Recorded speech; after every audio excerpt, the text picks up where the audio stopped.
Estudo Bíblico Lucas 3. O aparecimento do Salvador, capítulo 3, verso 1 a 4, verso 15. A narrativa do ministério de João Batista, a genealogia e a tentação de Jesus tem o propósito de fornecer os antecedentes do Salvador que Lucas está apresentando. O batismo relaciona-o com a vida espiritual contemporânea. A genealogia confirma seu relacionamento com a raça humana e a tentação prova sua competência em lidar com os problemas morais que a humanidade enfrenta. A introdução de João Batista, capítulo 3, versos 1 a 20. Verso 1. No ano 15º do reinado de Tibério César. Lucas, sendo um historiador cuidadoso, data o começo do ministério de João Batista com o ano do imperador reinante. Tibério era filho adotivo de Augusto, capítulo 2, verso 1, uma vez que foi o sucessor ao trono em 14 Anno Domini. Seu 15º ano seria em cerca de 28 ou 29 da era cristã. As outras personalidades mencionadas aqui governavam a Palestina na mesma ocasião. Governador. Pôncio Pilatos, que foi novamente mencionado em relação ao julgamento de Jesus, capítulo 23, versos 1 a 25, era o procurador, governador imperial da Judéia, desde 26 a 36 da era cristã. Era responsável diante do imperador pelo bem-estar da província. Tetrarca da Galileia. Um tetrarca era o governador de uma área restrita, de 1/4 de determinado território. Herodes aqui é Herodes Antipas, um filho de Herodes o Grande, que governava a Galileia e o território a leste do Rio Jordão. Itureia, o território de Filipe, outro filho de Herodes o Grande, ficava a nordeste da Galileia e a leste do Monte Hermon. De Lisânias pouco se sabe, exceto que foi o monarca do pequeno reino de Abilene, sobre o aclive oriental das montanhas do Líbano, a nordeste de Damasco. Verso 2. Anás e Caifás. Caifás era o sumo sacerdote governante. Anás tinha sido deposto pelos romanos. Para o seu lugar escolheram Caifás, o seu genro. Os romanos cuidavam para que Caifás exercesse as funções oficiais. Porém, muitos judeus ainda consideravam Anás o verdadeiro sumo sacerdote. João 18:13. A palavra de Deus. O chamado divino foi feito a João como aos profetas do Velho Testamento. Oséias 1, verso 1, João 1, Joel 1, verso 1, Jonas 1, verso 1 e Miqueias 1, verso 1. Verso 3. Batismo de arrependimento. Plummer, International Critical Commentary, Comentário Crítico Internacional, página 86, diz que o batismo do arrependimento é um batismo relacionado com arrependimento, um símbolo externo da mudança interior. Arrependimento significa uma mudança de mente ou atitude que não é apenas emocional, mas que envolve uma inversão do pensamento e condutas anteriores. Para a remissão dos pecados, o propósito da pregação de João era levar os homens a experimentarem o perdão. Verso 4. Endireitai as suas veredas. Antigamente, havia poucas estradas pavimentadas. Quando um rei viajava, seus súditos construíam estradas para ele a fim de que sua carruagem não atolasse na lama ou areia. Do mesmo modo, João estava preparando o caminho para Jesus através de sua pregação, para que toda a carne pudesse ver a salvação de Deus.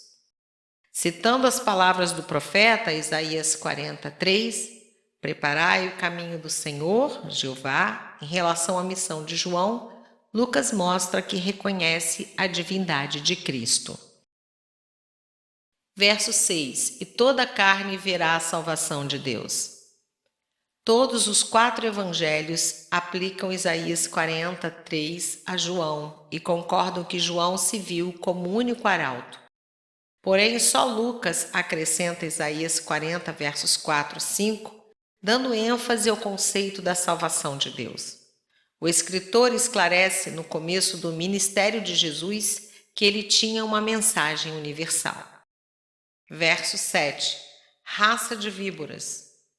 Como seus antepassados proféticos, João denunciava os pecados do povo com rigorosa linguagem.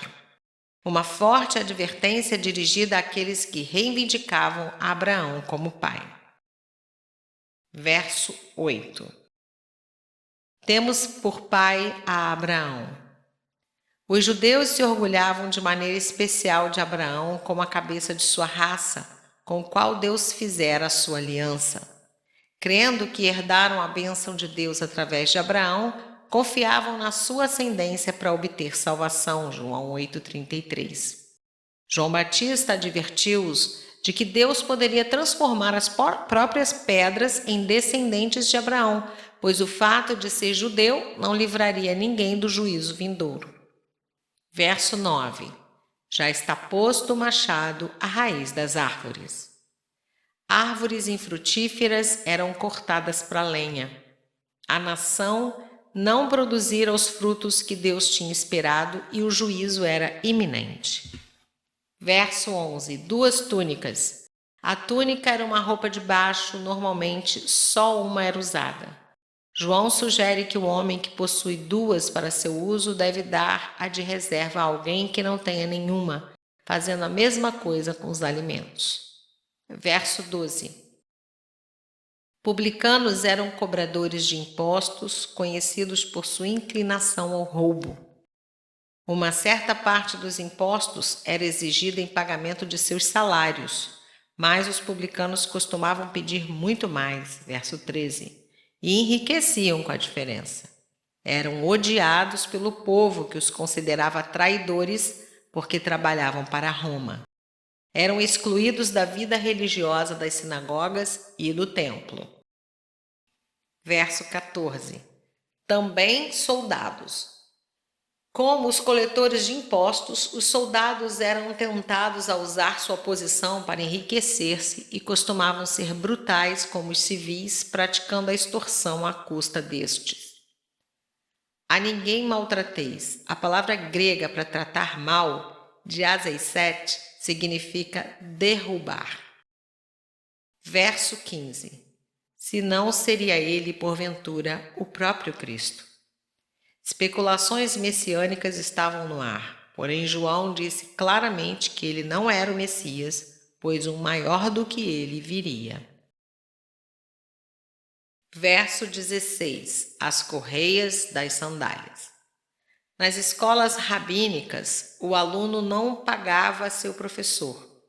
Exigia-se que ele prestasse serviços, mas não o de desatar as sandálias, que era considerado um trabalho muito servil. João colocava-se numa posição humilde em relação a Cristo. Ele vos batizará com o Espírito Santo e com fogo. Assim como o batismo com água significa arrependimento, a vinda do Espírito Santo é a prova da presença de Deus. O fogo é um símbolo de purificação e poder. Verso 17: A sua pá ele a tem na mão.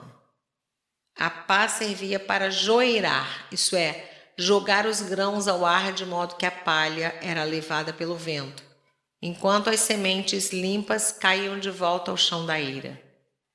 A pá para limpar sua eira é símbolo para o juízo. Verso 19: Herodes, o tetrarca. Herodes era casado com Herodias, a esposa de seu irmão Filipe. Quando João o repreendeu publicamente, Herodias ficou enraivecida e exigiu que João fosse aprisionado.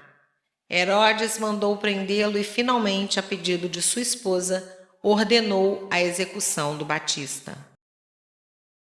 O batismo de Jesus, capítulo 3, versos 21 e 22.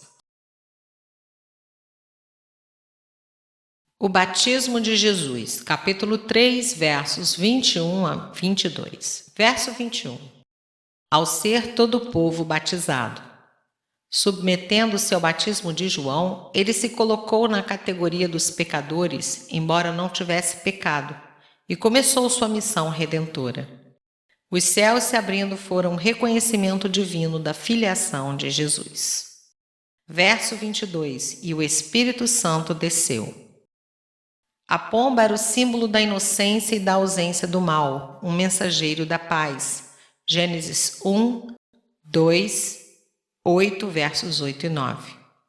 Uma voz do céu. Compare com Lucas 9:35 e João 12:28. Genealogia 3, versos 23 a 38. Verso 23. Ora, tinha Jesus cerca de 30 anos ao começar o seu ministério. Era como se cuidava filho de José. A genealogia de Jesus nesse evangelho não concorda com a de Mateus, que fornece a linhagem legítima de descendência real. Lucas dá a linhagem humana, possivelmente pelo lado de Maria, se José foi reconhecido como filho de seu pai através do casamento.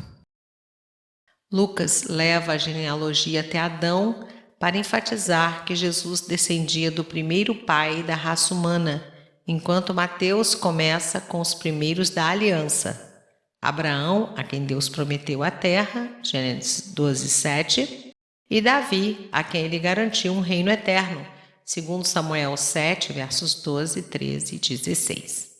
Ambos os evangelhos dão ênfase ao fato de que Jesus era descendente de Davi. Os nomes da genealogia diferem quanto à ortografia dos nomes do Velho Testamento, porque foram dados na forma grega.